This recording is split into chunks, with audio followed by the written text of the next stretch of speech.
nuestras vidas, a nuestra casa, a nuestro ministerio.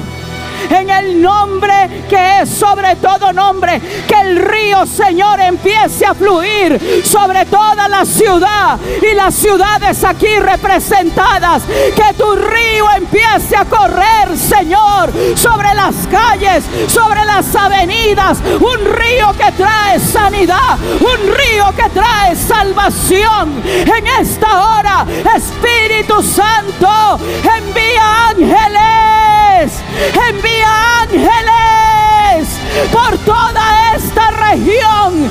Envía ángeles, Espíritu Santo. Bendito sea, Señor, este día. Bendito sea tu nombre. Aleluya. Aleluya.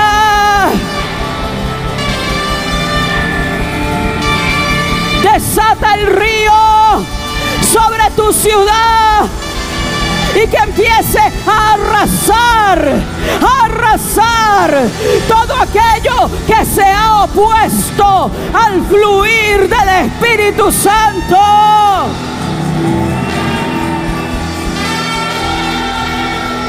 Que el río de Dios arrase a tus enemigos, arrase a las potestades, arrase con todo espíritu inmundo que se ha opuesto al avance del reino de nuestro Padre en nuestras ciudades y en nuestras naciones.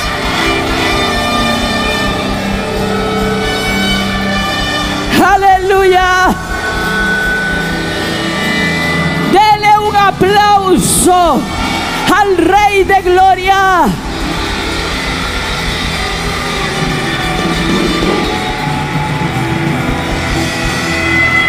Aleluya.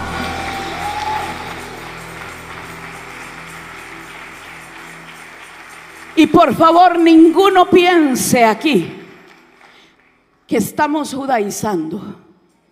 ¿Por qué? ¿Le parezco judaizante? ¿Le parezco?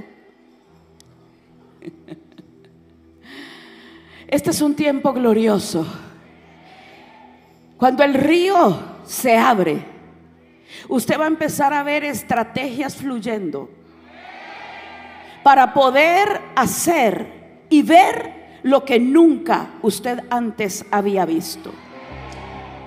Yo quiero decirle desde la plataforma de mi experiencia y mi vivencia con Dios, que muchas cosas se solucionan no solamente con oraciones, sino que a veces el Señor viene y te trae una palabra, y esa palabra es suficiente para reventar cualquier oposición que el enemigo quiera traer. Pero sabe, ese entendimiento lo tiene la gente que sabe caminar bajo autoridad. Como el centurión romano que le dijo al Señor: di la palabra, solo di la palabra, porque yo soy un hombre sujeto a autoridad. Hay una legalidad en la gente sujeta a la autoridad, que el Señor le suelta su dabar, que el Señor le suelta su palabra, y esa persona la ejecuta y empieza a ver resultados. ¿Cuántos caminan en sujeción y obediencia? La autoridad te va a dar legalidad. El Señor en su palabra nos enseña cómo Él anhelaba una nación, no solamente un sacerdocio. Él quería una nación sacerdotal, un reino de sacerdotes. ¿Por qué? Porque a través del sacerdocio el cielo declara la palabra sobre la tierra. Cuando dice la escritura que habían diferentes órdenes sacerdotales, la palabra que se utiliza es la palabra divré, que viene de diver, cuya raíz es davar. Y davar significa la palabra que el Señor envía y no regresa a Él, sino que cumple aquello para lo cual fue enviada. Cuando dice que Jesús vino a la tierra, y nosotros lo leemos en nuestras versiones griegas o nuestras versiones de Reina Valera, la traducción del griego, dice: en el principio era el verbo, y el verbo era con Dios, y el verbo era Dios. Pero en los textos del arameo dice: en el principio era el Dabar, y el Dabar era con Dios, y el Dabar era Dios. O sea que Jesús es la esencia misma de la palabra que sale del trono de Dios y vino a la tierra para poner en cumplimiento ese orden de palabra y levantar un sacerdocio que tenga autoridad para emitir el Dabar de Dios aquí en la tierra. Nosotros no somos del orden de Leví. Nosotros no somos del orden de Aarón. Somos de un orden más alto, del que traspasó los cielos. Somos del orden que está sentado juntamente con Cristo en lugares celestiales, y desde ahí emitimos el poder de la palabra del Dios viviente. El problema es que la mayoría de la iglesia no sabe que está sentado en lugares celestiales y viven gobernando a ras del suelo. Oran a ras del suelo, decretan a ras del suelo, cuando nuestra dimensión no es de este mundo, no es de esta tierra. Bien, dice la escritura, vamos a ir a Éxodo capítulo 19.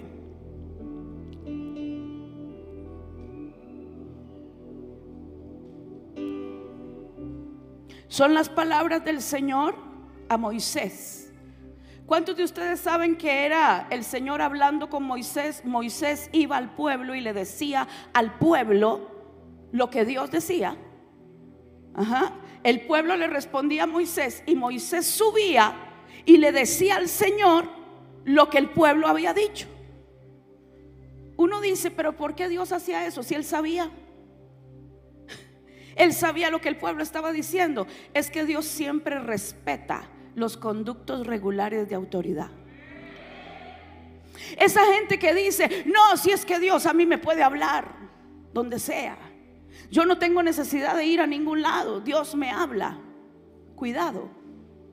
Yo sé que Dios te puede hablar en cualquier lado, pero Él ha establecido conductos regulares. Y yo no sé por qué estoy hablando esto esta noche, porque no es parte de mi mensaje. Alguien necesita escuchar, y alguien necesita ser alineado y corregido en esto.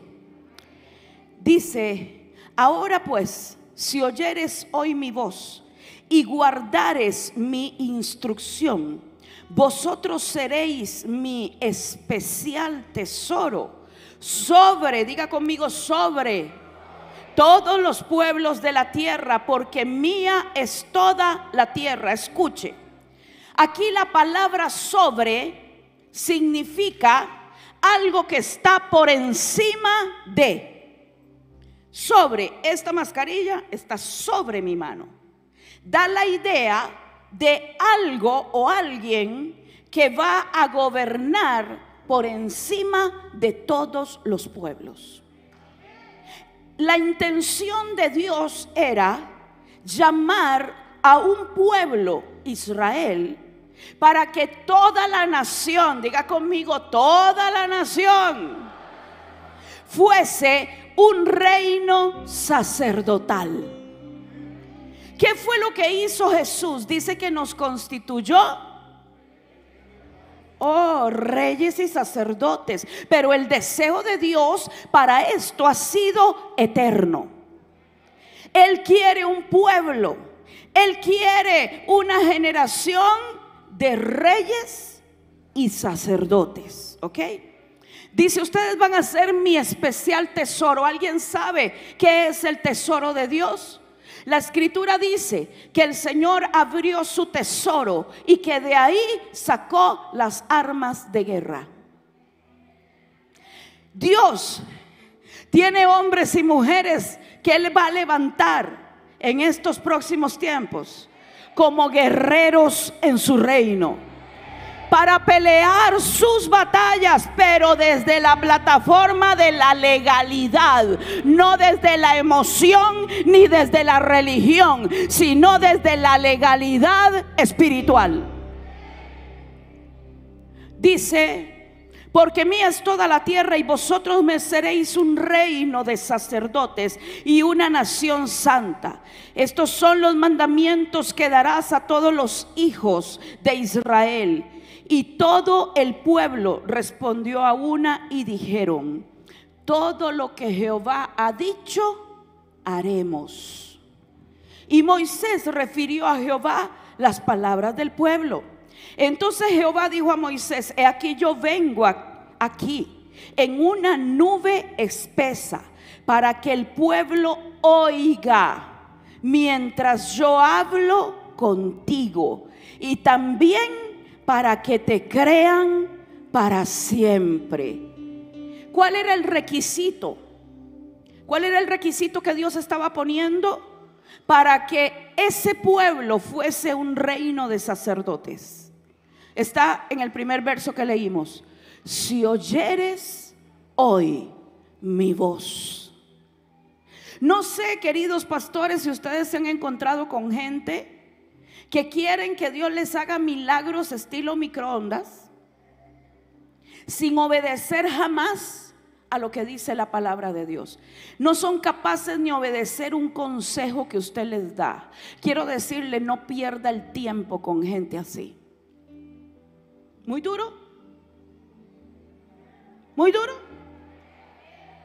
Ay, es que, y ya hiciste lo que el Señor te dijo. No, todavía no. Tenemos que arrancarnos la cultura latina de vivir como nosotros decimos y hacer a un lado los estatutos que el Señor nos ha mandado. La gente hoy en día busca los milagros, busca las respuestas a las oraciones, pero no busca obedecer. Claro, yo sé que eso solo pasa en Costa Rica, en mi país. Aquí no. El pueblo, la respuesta que le dio al Señor fue: todo lo que Jehová ha dicho, vamos a hacer. O sea, vamos a prestar, vamos a oír. El Señor entonces le dice: dile al pueblo que se acerque, porque yo voy a hablar para que todos me escuchen. Lo que el Señor quería era hablarle a todo Israel que estaba al pie del Sinaí, y el Señor quería que todo el pueblo escuchara lo que Él les estaba diciendo. ¿Para qué? Para sacar de ahí un pueblo sobre todas las naciones. Yo le estoy poniendo la base de lo que le voy a enseñar. Dice: para que el pueblo oiga mientras yo hablo, y también para que te crean para siempre. Ellos aceptaron el pacto, ellos aceptaron el convenio. Éxodo 20, 18 y 19 dice: todo el pueblo observaba el estruendo y los relámpagos y el sonido de la bocina. ¿Sabe qué impresionante? En el monte Sinaí alguien estaba sonando el shofar y no era Moisés. ¿Quién estaba sonando el shofar si ahí no había nadie? ¿Quién estaba sonando la bocina, la trompeta? Era Dios mismo convocando a su pueblo a través del sonido de trompeta. Dice: y el monte que humeaba, y viéndolo el pueblo temblaron. ¿Y qué hicieron? Se pusieron lejos. Ahora lea lo que sigue. Los que acababan de decir: todo lo que tú nos digas haremos, si queremos estar ahí, queremos escuchar, queremos oír, Señor. Pero cuando empezó a venir la manifestación del movimiento, del sonido, se asustaron ante esos acontecimientos y dijeron a Moisés: habla tú con nosotros y nosotros oiremos, pero no hable Dios con nosotros para que no muramos. ¿Qué hizo el pueblo de Israel? Le dijo al Señor: no queremos que nos hables directo, preferimos escucharte a través de otros, porque no queremos pagar el precio de ser conmovidos cuando tu voz viene, porque no queremos pagar el precio de ser removidos y sacudidos en la vida cuando tú vienes y hablas. No nos interesa pagar ese precio. Mejor tú se lo dices a Moisés, porque él sí está dispuesto. Él no tiene temor, pero nosotros sí. Mejor díselo a otro, mejor háblale a otro. Y sabe, lamentablemente hasta el día de hoy es lo que seguimos viendo. Gente que lo único que quiere es venir al culto a recibir un lindo mensaje y una linda palabra, pero no quieren alinearse a caminar en obediencia a lo que Dios dice. ¿Cómo vamos a tener autoridad sobre ciudades y sobre naciones? ¿Cómo el Señor puede decir: los voy a poner sobre la ciudad, si todavía la gente no quiere escuchar lo que Dios está hablando? Mi pueblo perece porque le faltó conocimiento, pero no porque el Señor no se lo había dado. Esa misma escritura dice: porque desecharon el conocimiento. ¿Cuánta gente desecha lo que les habla aquellos que han sido levantados por Dios en un ministerio? ¿Cuánta gente desecha porque no quiere obedecer, no quiere alinearse? Tienen mucho miedo de perder. Si usted no es de los que quieren perder, yo no sé a qué reino usted ha venido,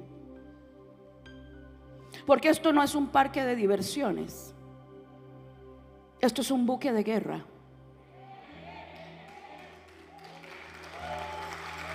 Y no estamos para perder el tiempo. Ahora la pregunta es: ¿quiere usted verse sobre las obras de Satanás? ¿Sobre la operación del diablo en su familia? ¿Quiere verse encima de eso, gobernando sobre eso? Yo sí. Pero para estar ahí, yo tengo que Shema, escuchar atentamente lo que el Señor me está diciendo.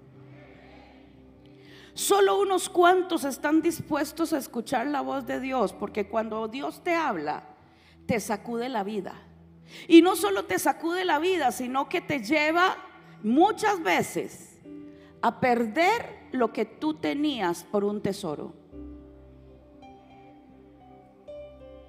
Lo que tú estimabas como lo máximo, cuando Dios te habla y te dice: entrégame esto, entrégame lo otro, suelta aquí, suelta allá, y te lleva a la vida de la renuncia. ¿Cuántos están caminando por ahí? Porque todo aquel que quiere servir a Dios va a tener que renunciar, va a tener que soltar cada cosa que el Padre le diga para matricularse en el lugar donde se forma un sacerdocio que tiene autoridad gubernamental. Ahora, el sacerdocio en la escritura, lo vamos a leer en un rato, siempre estuvo ligado a la primogenitura. Pero ¿por qué sería que para el Señor es tan importante levantar un sacerdocio? Recuerden que los sacerdotes de todos los pueblos, no estoy hablando de los sacerdotes de Dios, los pueblos paganos tenían también sacerdocio. Y el sacerdote principal era la puerta por donde entraba toda la adoración demoníaca al territorio. Todo pueblo antiguo y todo pueblo actual tiene una clase sacerdotal.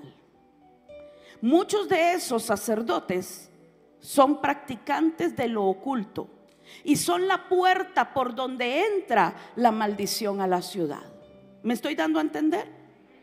Cuando el Señor dice: yo necesito puertas, Yo necesito puertas en la ciudad.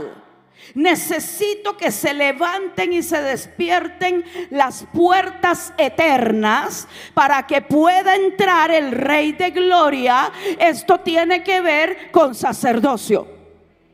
Usted y yo, si somos obedientes, vamos a hacer una puerta por donde la adoración verdadera va a entrar, por donde el reino va a entrar, por donde el rey del reino va a entrar en cualquier lugar donde él le haya posicionado. Hasta el día de hoy me encuentro personas que me dicen: profeta, ¿puede orar por mí? Porque mire, en ese trabajo donde yo estoy, ahí solo es una pura carnalidad, ahí solo se mueven las tinieblas, ahí yo quiero pedirle a Dios un trabajo diferente. Digo, entonces no entendiste nada, que tú eres la puerta para que el Rey de la Gloria entre en ese lugar, y lo que ha estado levantado por años caiga en el nombre poderoso de Jesús y sea levantado y traída la gloria de Dios a ese lugar. Pedimos que el Señor nos saque de donde está la opresión. ¡Ay, qué opresión! Pregúntele a Daniel dónde vivía. Estamos hablando que él vivía dentro de Babilonia. ¿Qué lugar más demoníaco que Babilonia? Y sin embargo fue ahí donde el Señor le abrió los cielos y le trajo revelación a Daniel. Mientras era un príncipe, mientras era un noble de Judá, nunca se le abrieron los cielos. El día que fue llevado cautivo a Babilonia, entró en una transición y los cielos se le empezaron a abrir. Pedimos que el Señor nos mueva de aquello que nos incomoda, sin entender que nos están formando para que seamos un sacerdocio lleno de poder y lleno de autoridad, que no opera solamente en el altar de un templo, sino que opera donde es necesario, que es allá afuera, donde se mueven las potestades y los principados de las tinieblas, y donde la iglesia necesita tomar la autoridad que le ha sido dada. Ahora, sacerdocio, le repito, estaba ligado o ha estado siempre ligado a primogenitura. Ya lo vamos a ir viendo conforme le voy a ir dando este mensaje. Pero vamos a ir a Génesis 4.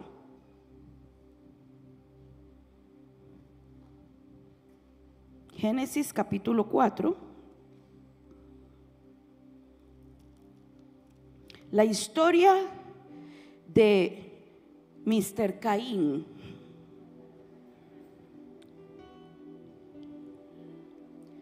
Quiero preguntarle algo. ¿Quién fue el primer primogénito nacido de mujer? Caín. Ok. ¿Qué significa la palabra primogénito? Significa la primera fuerza de ellos. ¿Ok? ¿Por qué será que siempre los primogénitos fueron tan atacados? Se lo voy a explicar. Caín es el primer hijo de Adán y de Eva. Él no nace en el huerto, él nace fuera del huerto. Trae ya de por sí la iniquidad de la caída de sus padres. Él nace y Caín se desarrolla como un agricultor. Él es un agricultor. Su hermano menor, llamado Abel, era pastor de ovejas. Y resulta, dice la palabra, que Caín trajo del producto de la tierra, trajo una ofrenda al Señor. Y Abel escogió de lo mejor que tenía, las primicias para Dios. ¿Ok? Vamos a analizar esto. Si usted es un agricultor, ¿qué es lo que usted produce? Frutas, papas, hortalizas. Es tu producto. Y si vas a traer ofrenda a Dios, la traes de aquello que tú produces, ¿cierto? Entonces, ¿por qué Dios se desagradó tanto del sacrificio de Caín? Si Él le trajo lo que la tierra producía. ¿Quieres saberlo? Según la tradición oral de los hebreos, ellos dicen que Caín tomó para traer al Señor el fruto que ya se había caído. Usted sabe lo que era el fruto que ya se había caído. Eso llegaría a convertirse en la ofrenda de los pobres. O sea que Caín le trajo al Señor la ofrenda de los pobres. ¿Cuánta gente dice hoy: uy, eso debió de haberse vendido y dado a los pobres? Esa iglesia que solo piden plata cuando deberían de estar dando a los pobres. Los pobres tienen un lugar y yo tengo que sacar de mis finanzas, yo lo practico, algo para los pobres, pero eso no es ofrenda. Eso lo doy como ayuda, porque la ofrenda yo jamás se la puedo dar a Dios como si fuera ofrenda para los pobres. Eso es menospreciar a Dios. Sin embargo, Abel entendió el principio y dijo que trajo lo primero, la primicia, y agradó al Señor. ¿Y qué le pasó a Caín? Primogénito. Se llenó de envidia, se llenó de celo. ¿Y qué fue lo que hizo? Mató a su hermano. Como consecuencia de esto, el Señor le dice: maldito serás tú de la tierra. Vas a andar errante, porque la tierra abrió su boca para recibir la sangre de tu hermano. No era cualquiera que había cometido un homicidio. No era cualquiera que había presentado la primera ofrenda a Dios de una manera indigna. Era el primogénito el primer primogénito nacido de mujer de toda la humanidad. O sea, Caín era una primicia que debió de haber sido para Dios, pero a causa de una ofrenda torció su corazón. Mata a su hermano. Usted no se ha preguntado por qué Jesús dijo: cuando vengas al altar, si tienes a entregar tu ofrenda, si tienes algo contra tu hermano, ve primero a solucionar el asunto con tu hermano, y entonces después puedes presentar la ofrenda. El que se enoja contra su hermano, el que tiene conflicto como su hermano, lo vimos en la mañana, ¿qué cosa es? Un homicida, según la escritura. Entonces, ¿cómo yo le voy a traer al Señor ofrenda al altar contaminada con sangre? Y el Señor me dijo: hija, muchos altares están llenos de ofrendas de Caín, porque la gente llena de rencillas, llena de competencias entre sí en las congregaciones, llenas de celos y llenas de envidia, vienen y presentan ofrenda. Me dijo: esa es como la ofrenda de Caín, porque no han solucionado el pecado que tienen contra el cuerpo de Cristo. Entonces, como les decía en la mañana, queremos ir a sanar la tierra y nos vamos con litros de aceite a sanar la tierra y oramos: Señor, sana la tierra. Pero ¿qué pasa si ahí va uno que es como Caín, que está derramando la sangre de su hermano a través de la murmuración, a través del chisme, a través de la falta de perdón contra su hermano, a través del odio, de la envidia? Uy, ya llegó, no lo soporto, no la soporto. ¿Usted cree que tengamos legalidad? ¿Usted cree que hay autoridad en eso? Entonces, el primer primogénito de la humanidad abre la brecha.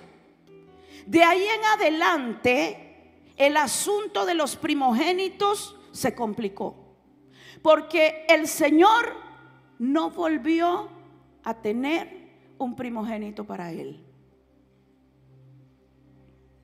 ¿Quiere verlo en la escritura? Se lo voy a hacer a través de preguntas. Abraham, el padre de la fe, ¿quién fue su primogénito? Ismael. ¿Fue para el Señor ese primogénito? ¿quién fue el primogénito de Isaac, el hijo de la promesa? Esaú. ¿Fue para Dios ese primogénito? Jacob, el segundo hijo. ¿Sabe? El Señor empezó a tener los segundos, no los primeros. Ahí está en la escritura. Cuando Él me decía eso, me decía: hija, los primogénitos no fueron para mí después de ese momento. Por lo tanto, no podía levantarse el sacerdocio que Dios quería. Entonces, vemos el primogénito de Jacob. ¿Quién fue? Rubén. ¿Y qué hace Rubén? Sube al lecho de su padre, se acuesta con la concubina de su padre y pierde la primogenitura a causa de su pecado. Perdió todo. Otro primogénito en problemas. Y así vemos la historia de la escritura. Las primeras fuerzas, la primera fuerza que debió de haber sido para Dios, no fue para Dios. Abraham comete un error muy grande, porque él era el padre. Diga conmigo, padre. Como era un padre, a un padre no se le permiten las mismas cosas que se le pueden permitir a otros. Abraham venía por el camino, y dice la escritura que se encontró con Melquisedec, ¿cierto? Y Abraham le entrega los diezmos del botín, le entrega los diezmos a Melquisedec. Y Melquisedec bendice a Abraham. Pero la escritura en el libro de los Hebreos, en el capítulo 7, dice: y por decirlo de algún modo, en Abraham pagó Leví los diezmos. Escuche, algo sucede en la vida de Abraham, en el llamado de Abraham.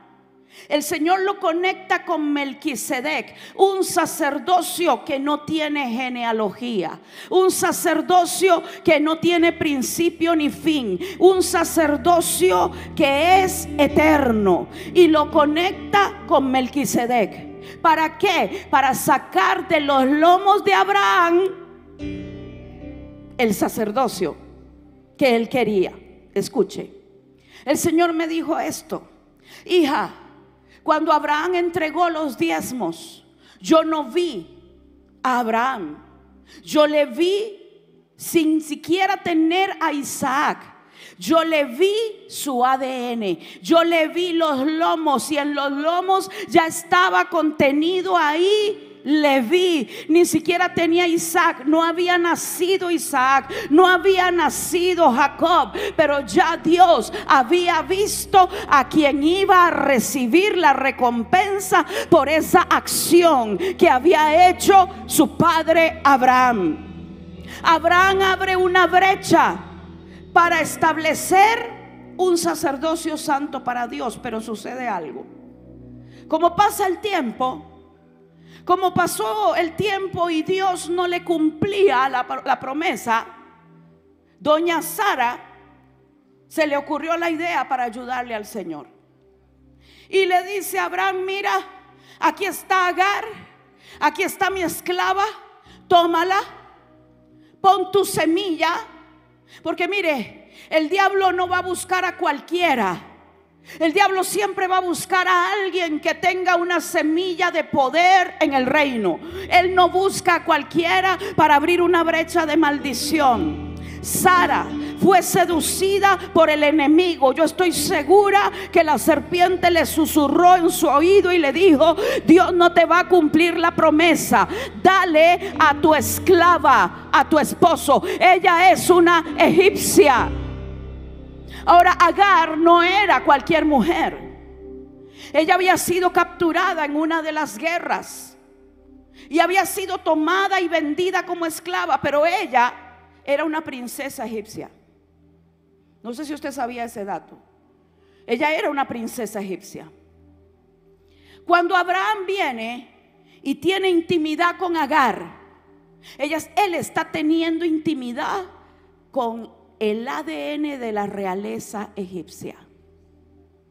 Su semilla, su espermatozoide, que contenía códigos de grandes promesas de Dios, entró en el vientre de la princesa de Egipto, a donde fue a dar la generación futura de Abraham. ¿No es cierto que él cedió la primogenitura para el vientre de Egipto? Pues todo Israel fue cautivo a Egipto porque Abraham abrió la brecha.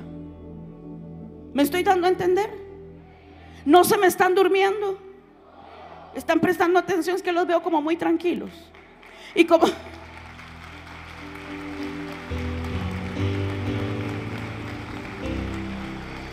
Ten cuidado a quién tú le depositas las semillas del reino que el Padre te dio. Tienes que ser muy celoso a quién vas a depositarle las semillas del reino de Dios. Se abre la puerta. Los israelitas van cautivos a Egipto. Ya usted conoce toda la historia. Hoy estuvimos viendo un poquito de eso con José, etcétera. Y el Señor hace algo maravilloso.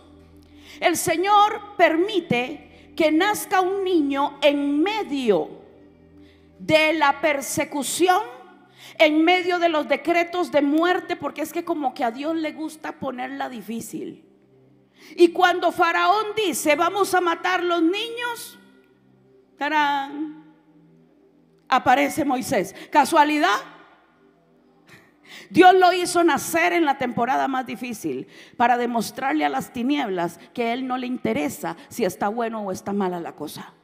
Él lo hará porque lo hará y porque Él gobierna por encima de todos los cielos. Y cuando el sistema dice: van a morir, Dios dice: no, chiquito, ustedes no tienen que preocuparse, porque aquí el que gobierna soy yo. Entonces el Señor hace algo estratégico. Diga conmigo: estrategia. Y Dios hace que María, la hermana de Aarón y Moisés, vaya vigilando la canastita donde la mamá había colocado a Moisés. Fue colocado en el río Nilo, lleno de cocodrilos, infestado.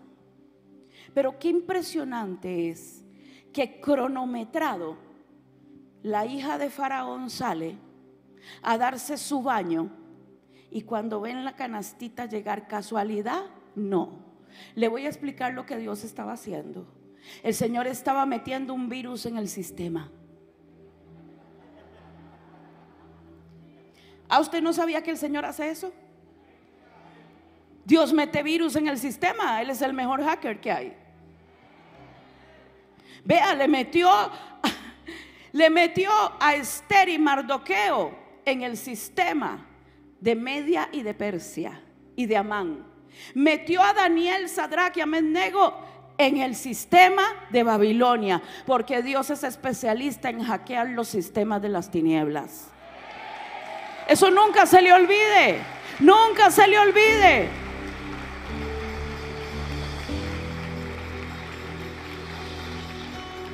El Señor mete a Moisés ahí y es adoptado como hijo de la hija de Faraón. ¿Qué era Moisés? Príncipe. Y aquí usted no sabe qué orden tenía Moisés.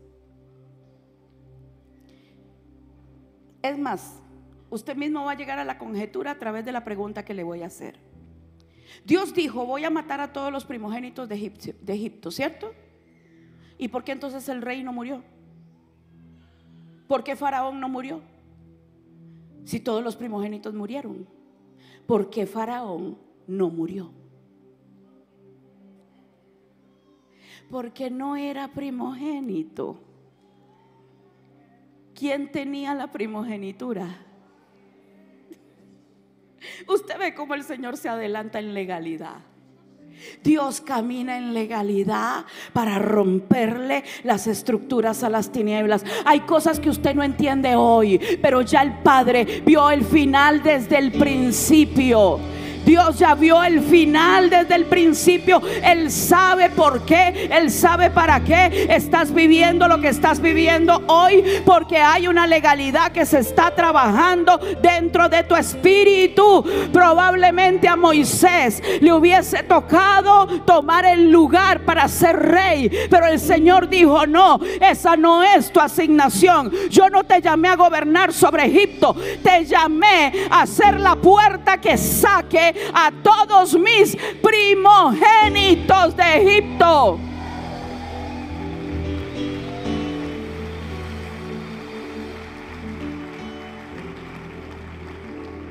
Ahora vamos a seguir con las escrituras.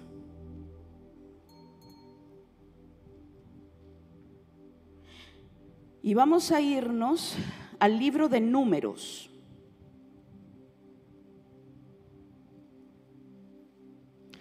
Capítulo 8, verso 13.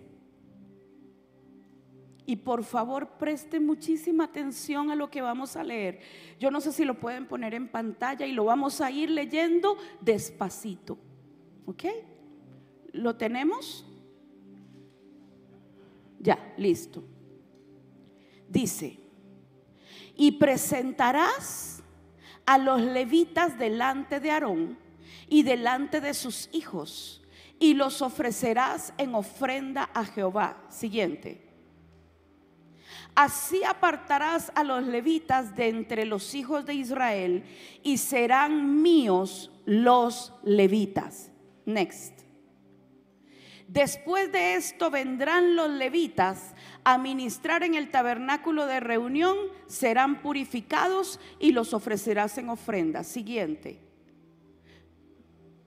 Lea.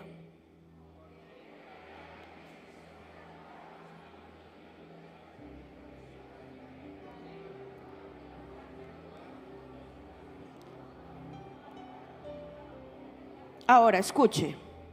Ellos eran los primogénitos, ¿cierto? Ahora vamos a ir a otra escritura en Números. Déjeme ver si la tengo acá. Déjeme ver porque parece que se me...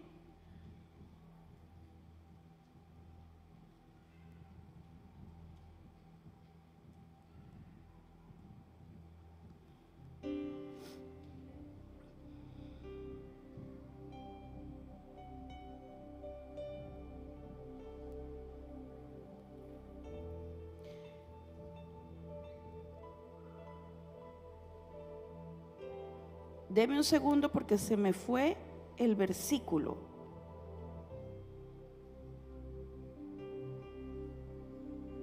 Ya. Capítulo 3, versículo 12.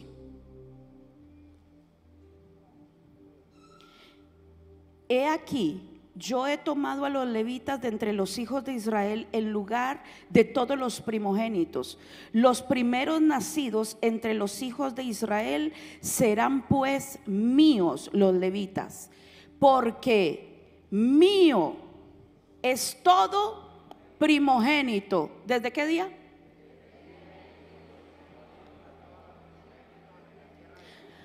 Me detengo, porque mío, ahora sí, de aquí en adelante, mío es todo primogénito desde el día que yo hice morir a todos los primogénitos de Egipto. Porque el Señor tenía que hacer morir a los primogénitos de Egipto, porque ellos representaban lo que Abraham había depositado en el vientre de Agar.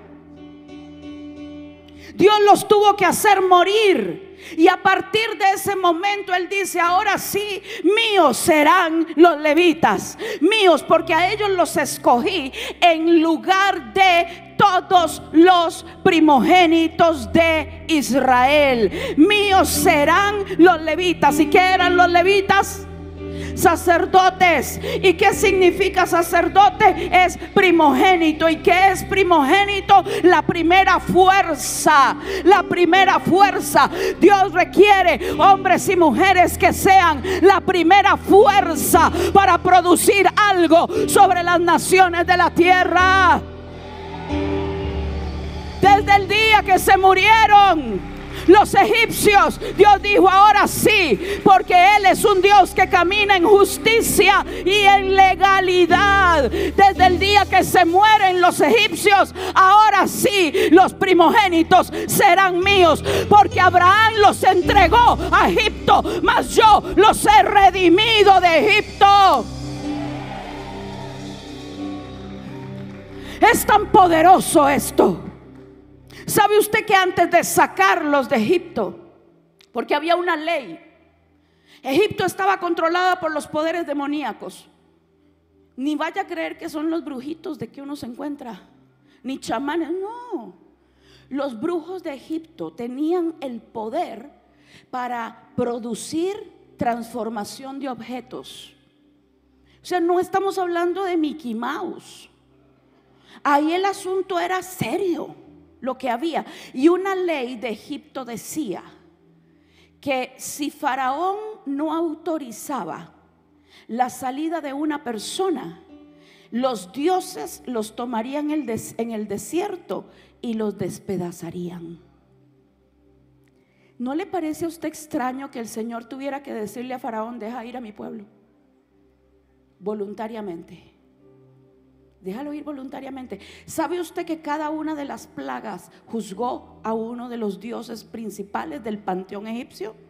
Cada dios principal fue juzgado por cada una de las plagas. Entonces el Señor no solamente juzga a los dioses, sino que le dice a Moisés: antes de que ustedes salgan, yo les voy a dar un nuevo tiempo, porque ustedes no van a caminar según el tiempo de Egipto. A partir de ahora, el primer día del año para ustedes será el día primero de Nisan. Y el Señor los saca, escuche, el Señor los saca de la dimensión del tiempo que gobernaban los dioses egipcios, porque cada mes estaba gobernado por una deidad. ¿Ok? Y el Señor quiebra el dominio del tiempo y les da una forma de tiempo para que Israel caminara en ese tiempo. A eso le llamamos el calendario profético de Dios. No es el calendario que usamos secularmente. Es un calendario que está regido por poderosas promesas del Padre para nuestra vida. ¿Alguien sabe, por ejemplo, qué es lo que hace el árbol de la vida que está en la Nueva Jerusalén? Dice que da un fruto, ¿para qué? Para cada mes. ¡Qué curioso! Él da un fruto para cada mes. Y regularmente pasan los meses y nosotros ni siquiera sabemos que había un fruto para que nos lo comamos, porque desconocemos las temporadas proféticas de Dios. Empiece comiéndose el fruto de este mes, que es un fruto de abundancia de lluvias, que es un fruto de bendición, que es un fruto de grosura del cielo sobre la tierra. Amén.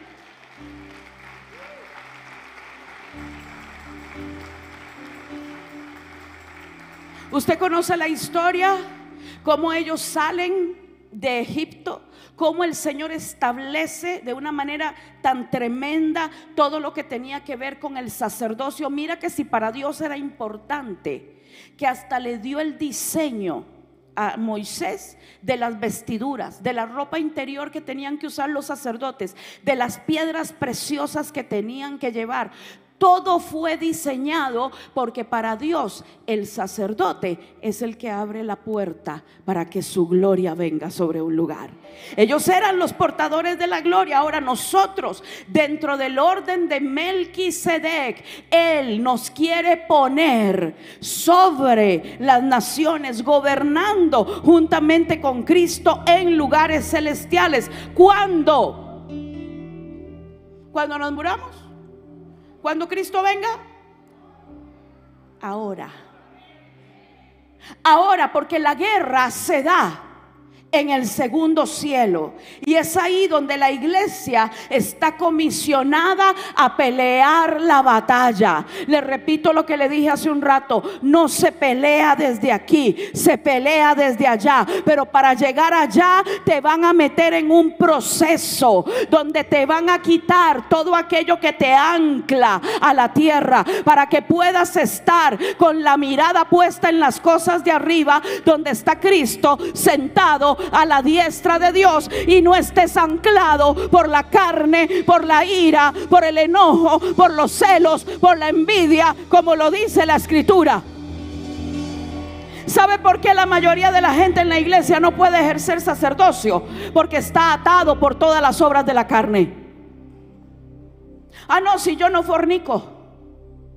Sí, tal vez no fornicas, pero ¿y tu lengua? No, pero es que yo no soy borracho. ¿Y cómo está el tema de la envidia? Cuando se te revuelve todo, cuando Dios está bendiciendo a alguien que no te cae muy bien. Perdón que les hable con toda la honestidad, pero ¿así es o no es así? Entonces, queremos ir a hacer guerra en lugares celestiales, pero nos encontramos que no nos despegamos del suelo, porque estamos atados por todas las obras de la carne, amarrados por toda la carne. Por eso el apóstol dijo: desechen todas esas cosas, porque ustedes tienen que poner la mira en las cosas de arriba. ¿Y cuáles son las cosas de arriba? Cada cosa que el cielo está hablando y declarando, cada cosa que nos ha sido otorgada por nuestro Padre Celestial a través de Jesús, cada cosa que nos direcciona el Espíritu Santo de Dios. Amén. Ahora vamos a ir al libro de Malaquías, capítulo 3. ¿Por qué es tan importante el sacerdocio?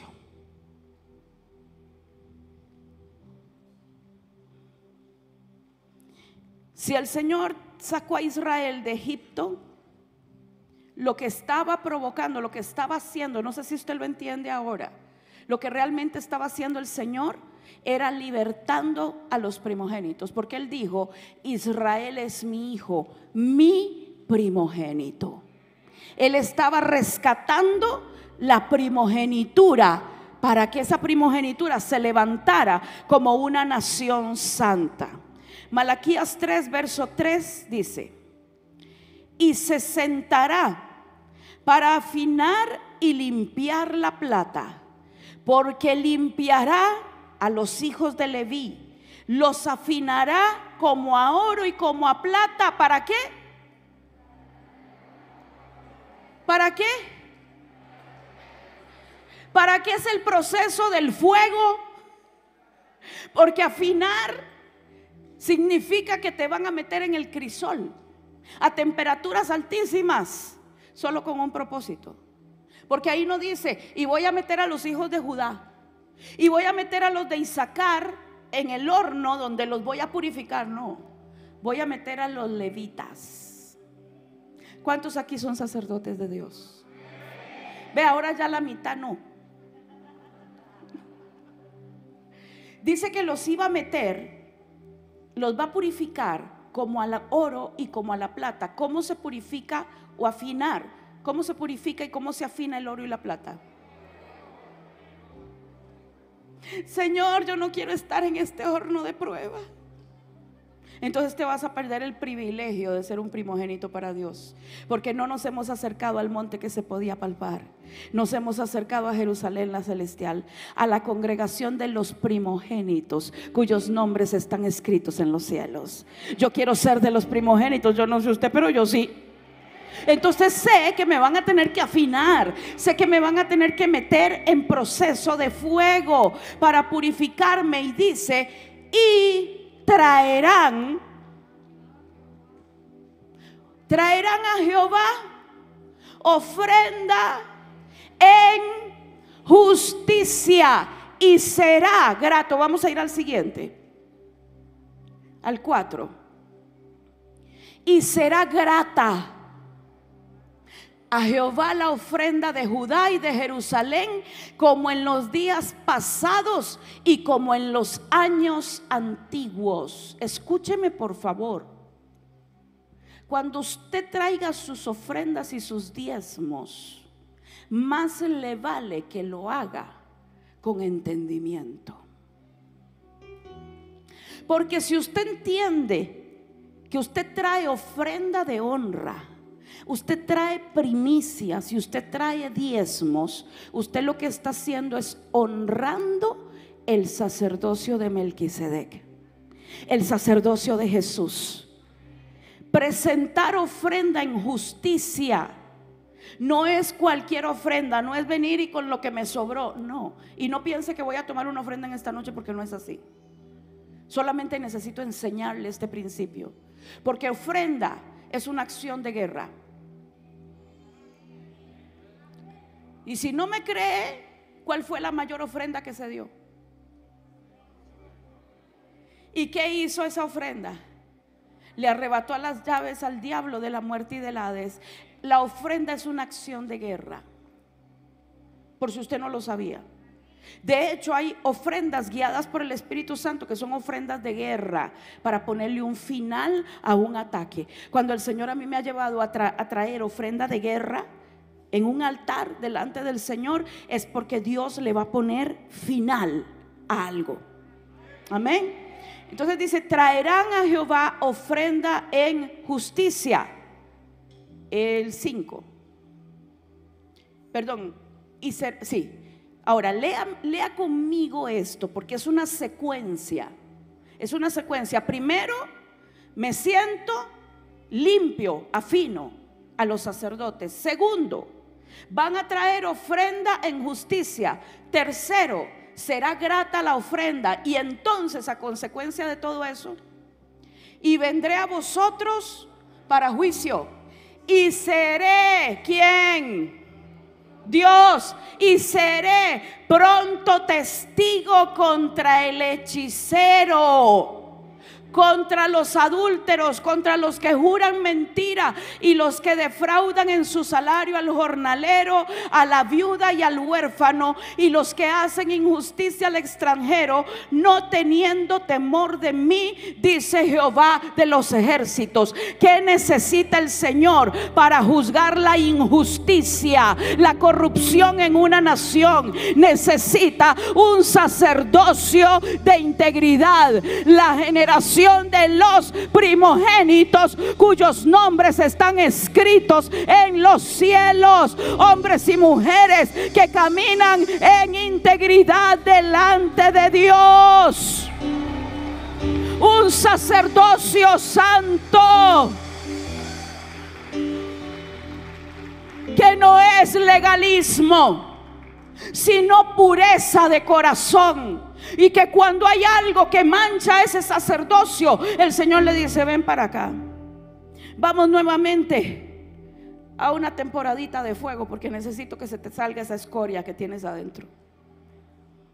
Y el Señor te mete y te limpia y te purifica. ¿Por qué? Porque necesitas presentar ofrenda en justicia. Y al presentar ofrenda en justicia, vendrá el juicio contra los hechiceros. Ay, yo sé que en esta tierra, yo no he leído nada de acá, no conozco nada de acá, pero yo sé que esta es una tierra de hechiceros. Y aquí Dios necesita levantar un sacerdocio en justicia para juzgar las obras de la hechicería, las obras de la masonería que hay en todo este territorio. Dios requiere, Dios está haciendo un llamado y diciéndole al cuerpo ministerial, a sus hijos de estos territorios: quienes quieren ser mi especial tesoro, quien quiere ser parte de esa nación santa, un reino de sacerdotes y de gente apartada, consagrada para mí.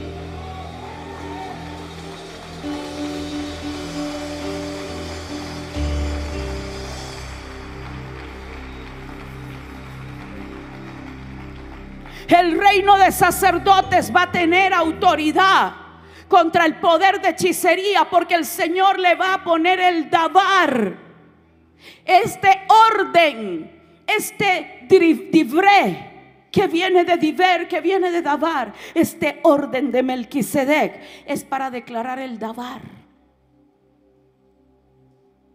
¿Cuántas experiencias el Señor me ha permitido tener en esto? Y no es que soy la más justa de las justas, pero sí he pasado mis hornos. Y cada vez que me meten en un horno, sé que conquisté una legalidad, porque me someto al Señor en medio de la prueba. Y no le digo, sácame de aquí, yo quiero ser como ese ladrón que en la cruz al lado le dijo: Señor, acuérdate de mí cuando vengas en tu reino. Pero el otro le estaba diciendo: si eres el Hijo de Dios, bájate tú y bájanos a nosotros. Hay gente que pide que lo saquen de la cruz cuando viene el momento de la tribulación, pero hay otros que en esa misma tribulación lo que estamos pidiendo es que el reino se manifieste. De cierto te digo, hoy mismo estarás conmigo en el paraíso. Si usted conoce la escritura, sabrá que Jesús no fue a ningún paraíso ese día. ¿No se ha puesto a pensar eso? Porque el Señor le dijo al ladrón: de cierto te digo, ya estarás conmigo en el paraíso. Si Jesús no fue al paraíso, descendió a las partes más bajas de la tierra. Entonces, ¿por qué le dijo eso a él? Es que a la gente que pide el reino, el Señor nos devuelve la posición que el hombre tenía antes de su caída. Nos devuelve dominio, gobierno y autoridad.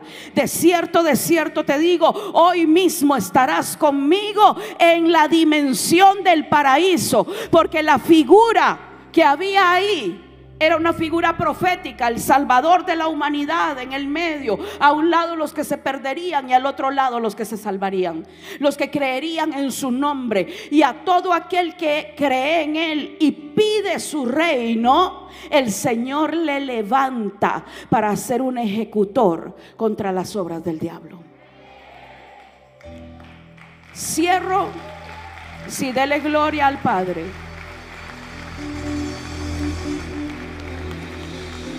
Cierro este tiempo compartiéndole algo que el Señor me ha permitido hacer. Tengo muchos años de haber sido llamada por Dios, y desde el principio Él me metió en la guerra. Nací peleona, ya de nacimiento lo traía.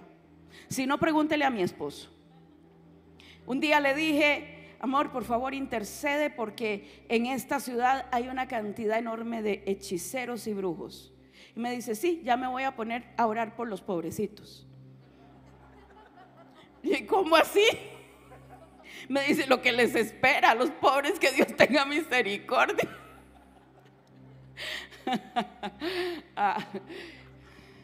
Dentro de las cosas que el Señor me ha llevado a hacer es levantar altares de adoración. Para tener legalidad de levantar un altar de adoración, usted tiene que ser un sacerdote. Si no, no funciona. Y todo altar tiene que tener ofrenda de justicia. Por eso tiene que venir un periodo de santificación y limpieza de corazón. Y ahí no puede ir nadie con celos amargos, ni con amargura, ni con nada de eso. Porque vemos pecados groseros, pero no vemos a veces la gente que está amargada y que no quiere soltar el perdón. Hello.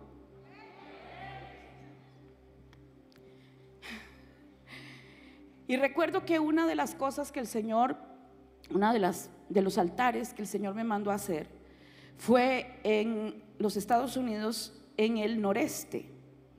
Y el Señor me habló y me dijo: hija, lleva mi presencia al templo de Dagón, y yo haré que Dagón sea derribado.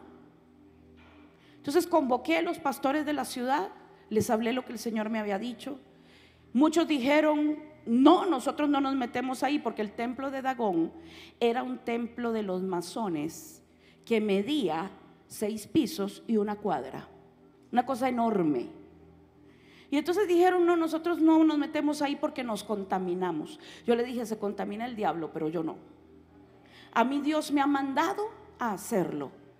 Y sabe, y les dije también, porque hermanos, ustedes no entienden que cuando había un sacerdocio de impiedad en Israel, el Señor prefirió ir a dar un paseíto al templo de Dagón.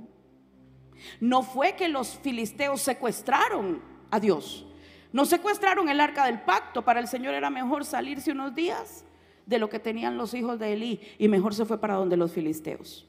Y allá donde los filisteos, Él demostró que Él no necesitaba a los impíos hijos de Elí, para hacer lo que tenía que hacer, porque él se bastaba a sí mismo. Entonces el Señor me habló esto. Muchos pastores me dijeron que no. Solamente 2 iglesias apostólicas en el territorio dijeron: vamos con ustedes. Hice una convocatoria, llegaron 13 estados de Estados Unidos, representaciones, caravanas de carros, buses, gente que vino desde Europa a estar ahí. Adoramos desde las 12 mediodía, desde las 4 de la tarde hasta la medianoche sin parar. Cuando terminamos la adoración, una de las columnas estaba partida de arriba a abajo.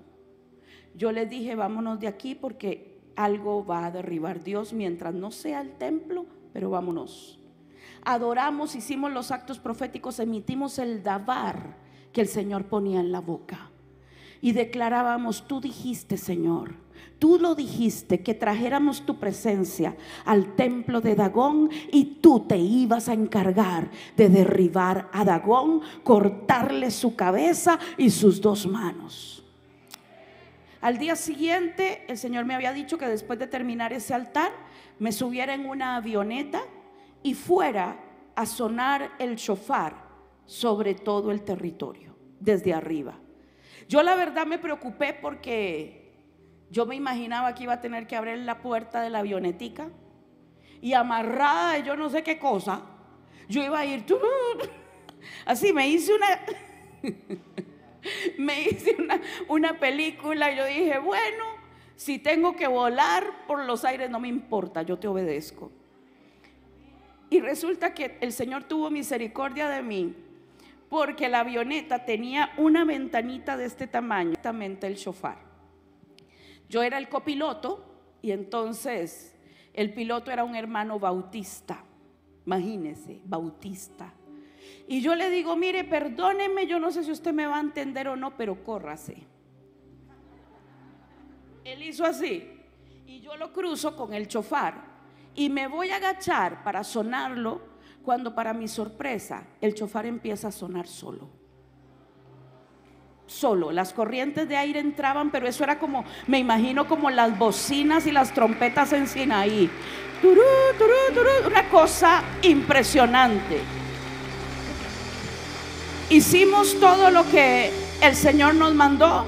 Teníamos abajo a toda la gente adorando en un parque que los señores masones muy cordialmente me pidieron que inaugurara, y yo se los inauguré bien inaugurado,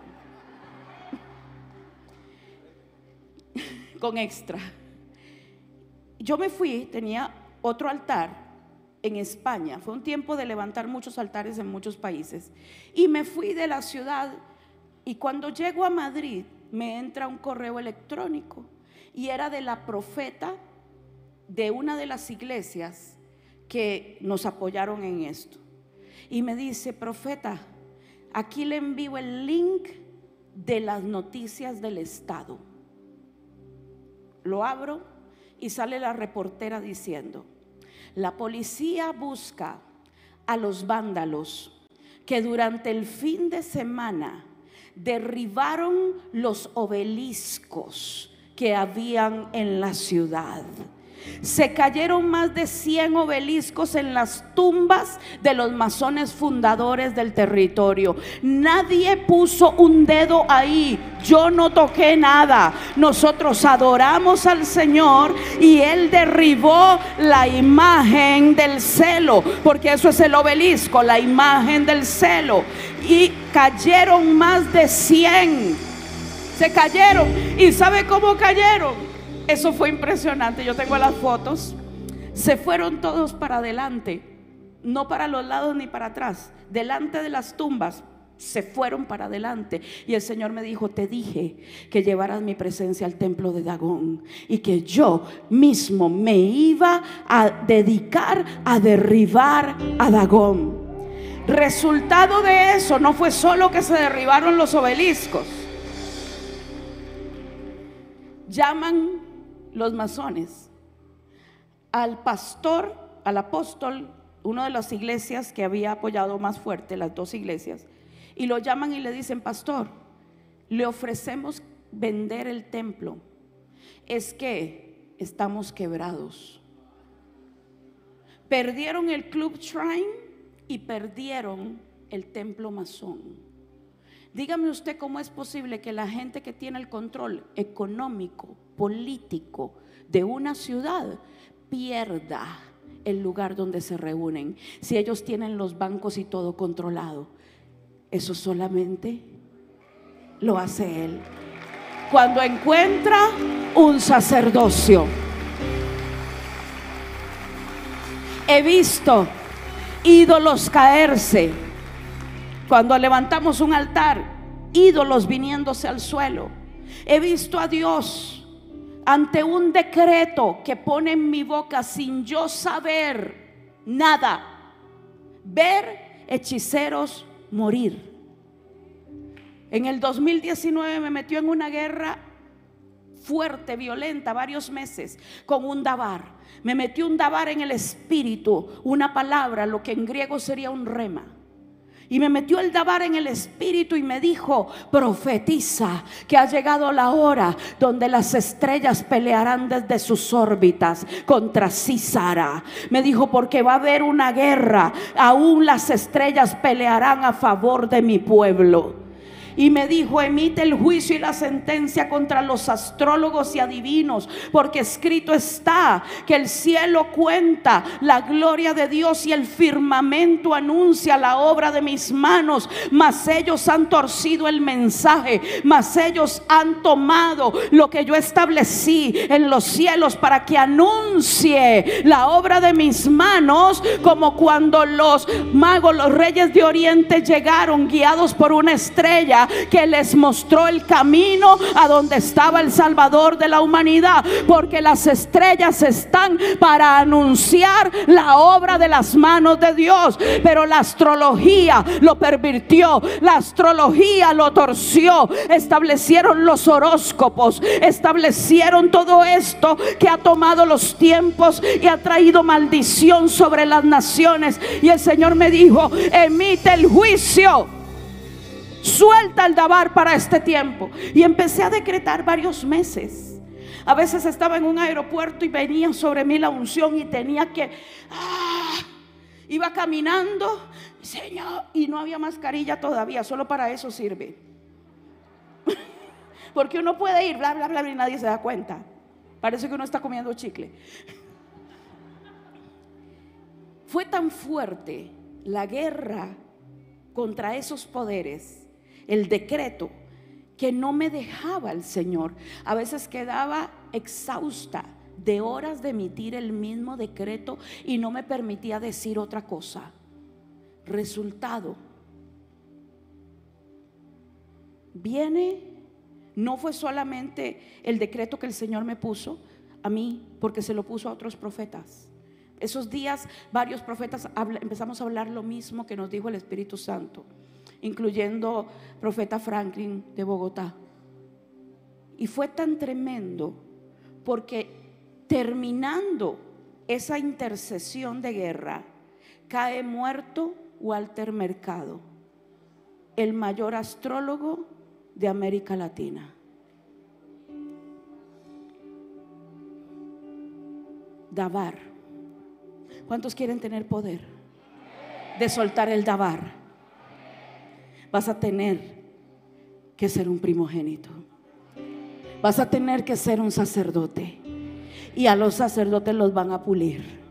Porque recuerde que Dios es muy celoso con el sacerdocio. Si destruyó a Egipto para sacar a su primogénito y levantar una nación, un pueblo, con el poder de emitir el dabar,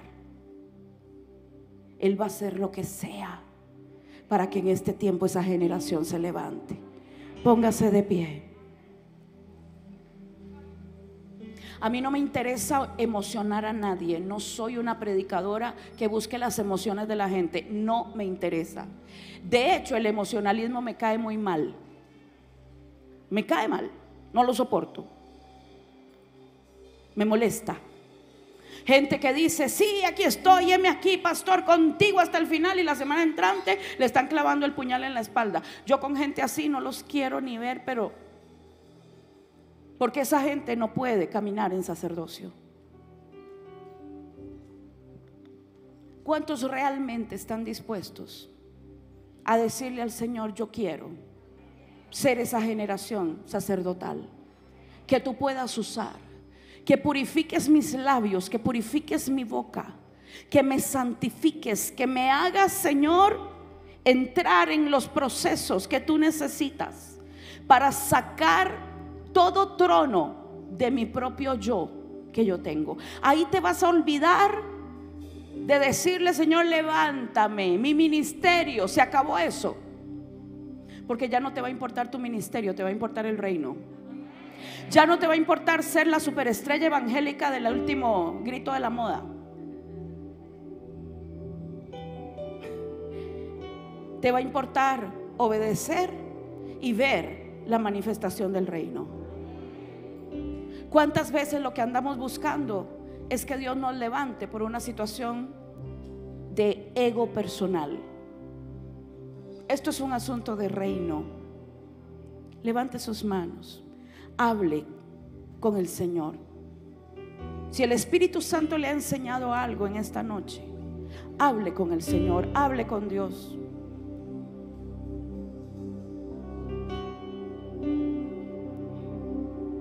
Ábrale su corazón. Cuéntele en todo lo que usted ha fallado, reconózcalo delante de Él. Ya no queremos ser, Señor, gente solamente que viene a cantar canciones, a pedir oraciones. Tú necesitas un sacerdocio, un reino de sacerdotes. No en vano Jesús dijo que nos constituyó en reyes y sacerdotes, porque un rey es el que emite los decretos y un sacerdote es el que tiene el poder para emitir el davar. Señor, que cuando como hijos en autoridad de gobierno espiritual abramos la boca, las sentencias se apliquen, Padre. Se emita el decreto y aún los elementos naturales vengan a respaldar lo que estamos hablando. Espíritu Santo de Dios, necesitamos ir a otra dimensión. Necesitamos, Señor, entrar en una liberación del sacerdocio. Muchos sacerdocios atados, Señor, o en el camino torcido como los hijos de Elí. Hoy, Padre, pedimos perdón, límpianos, lávanos. Necesitamos traer ofrenda en justicia. Ofrenda en justicia. Queremos ser como Abel, que supo elegir lo mejor para ti, y no como Caín, que lo único que tomó fue lo que se había caído. Necesitamos, Señor, de tu Espíritu Santo para ser convencidos de la importancia de ser la clase sacerdotal que tú estás llamando en este tiempo.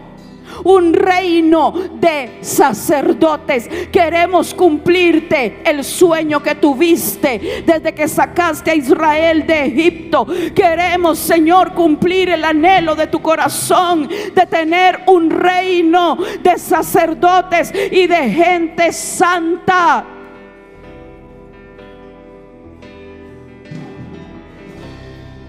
Rompe todo aquello que nos esté atando.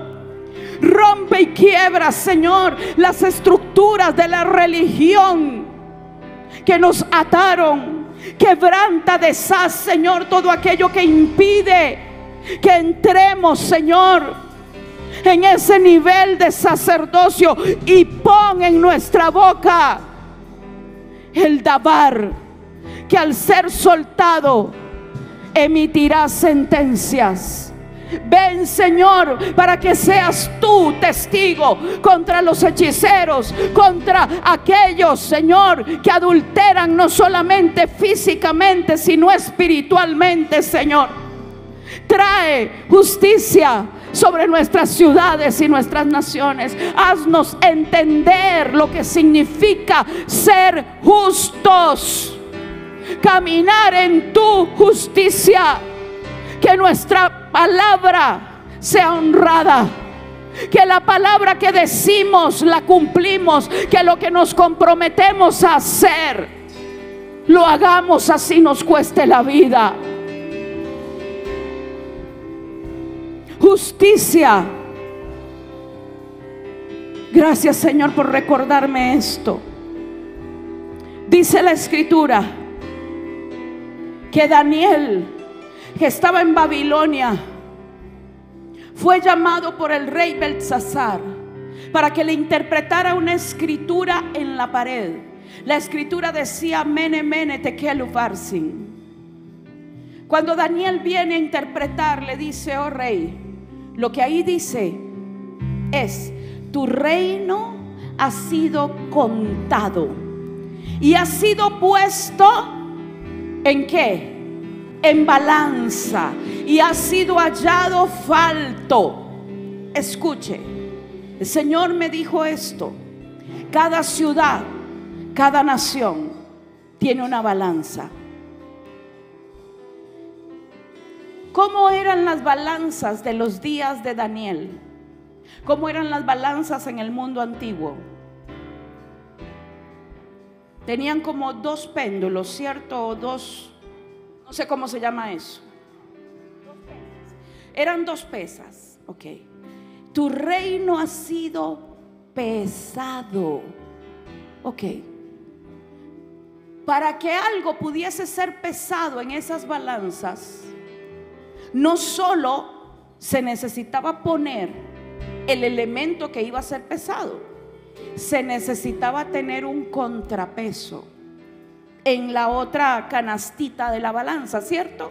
Entonces ahí se ponía, por ejemplo, voy a decir algo, 5 gramos, un peso de 5 gramos, y lo ponían y pesaban lo otro a ver si pesaba 5 gramos.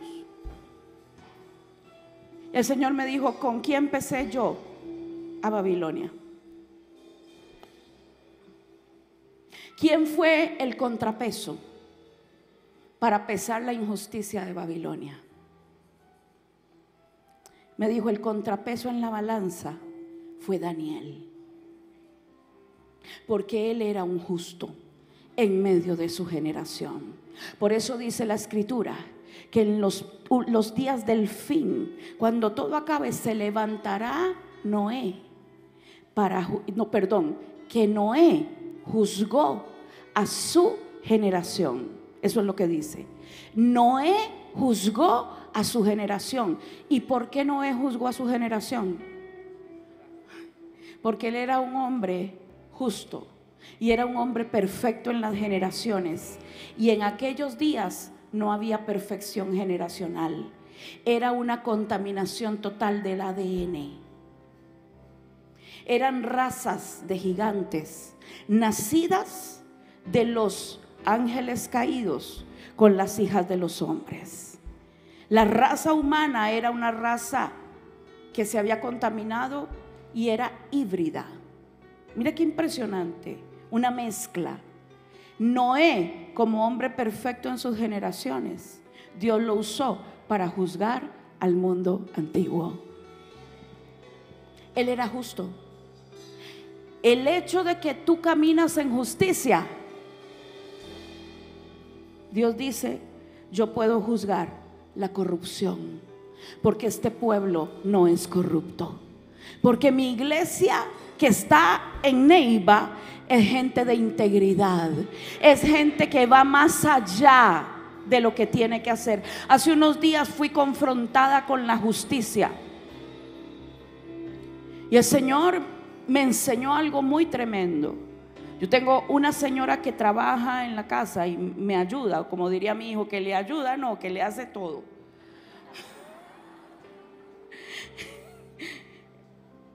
Y tengo esta señora y se me enfermó.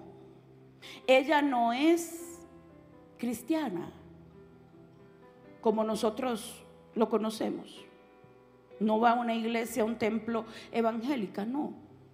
Pero Dios me había puesto a hablarle constantemente, y hay días donde ella casi no trabajaba porque nos sentábamos a hablar del Señor y yo le predicaba. Y se me enferma y le sale un tumor en la pierna. Ella no puede acogerse a incapacidades porque tiene una cuestión del gobierno que impide que ella pueda hacer eso. Y el Señor me habla y me dice: ella está imposibilitada, no puede trabajar, ¿qué vas a hacer? ¿Es conmigo, Señor? Porque en mi mente natural yo hubiera dicho: la mando a que descanse y traigo otra persona mientras tanto. Y el Señor me dijo: sí, puedes hacerlo, pero le vas a seguir pagando el salario íntegro, no le vas a quitar un peso. Y me dijo: y no solo eso, como ella trabaja para ti y tiene problemas en la casita donde vive porque se le inunda, te la vas a traer a tu casa con su hijo. Y el tiempo donde ella no pueda trabajar, tú le vas a pagar el salario aunque esté acostada. Y no solo eso, le vas a pagar el tratamiento. ¿Algo más? Porque eso es justo. Es lo justo. Es lo justo. No entiendo cómo hay cristianos que no caminan en justicia. Pero son buenísimos para orar. Piden plata prestada y no la pagan y quieren arremeter contra el diablo. No lo digo para que nadie se ofenda, y si se ofende, qué bueno. Arregle su vida, alíñese si quiere ser ese pueblo que el Señor va a usar de una manera tan poderosa. Cumpla con la palabra que usted da, sea obediente, honre, camine en los principios de honra a sus autoridades. Y si alguien le hace algo malo, no pague mal, porque ahí se sabe quiénes son verdaderos hijos de Dios.